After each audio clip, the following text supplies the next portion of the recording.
সংযুক্ত আরব আমিরাতে সংবাদকর্মীদের সাথে আলোচনা সভা করেছেন বাংলা নেক্সট ডিজিটাল প্ল্যাটফর্মের কর্মকর্তারা। শনিবার দুবাইয়ের ৫ তারকা একটি হোটেলে এই আলোচনা সভা অনুষ্ঠিত হয়। এই সময় প্ল্যাটফর্মটির ভারপ্রাপ্ত আহ্বায়ক শেখ রায়হান আব্দুল্লাহ, ভারপ্রাপ্ত সদস্য সচিব বাঁধন আহমেদ ও কার্যনির্বাহী সদস্যরা মতবিনিময়ে অংশ নেন।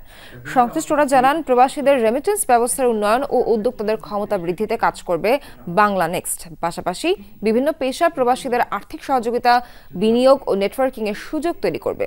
এছাড়াও প্রবাস থেকে প্রবৃদ্ধির দিকে এই প্রতিপাদ্যকে সামনে রেখে প্রবাসীদের ব্যবসায়িক উন্নয়ন ও সামাজিক পরিবর্তনে সক্রিয় ভূমিকা পালনের প্রত্যাশা জানান তারা।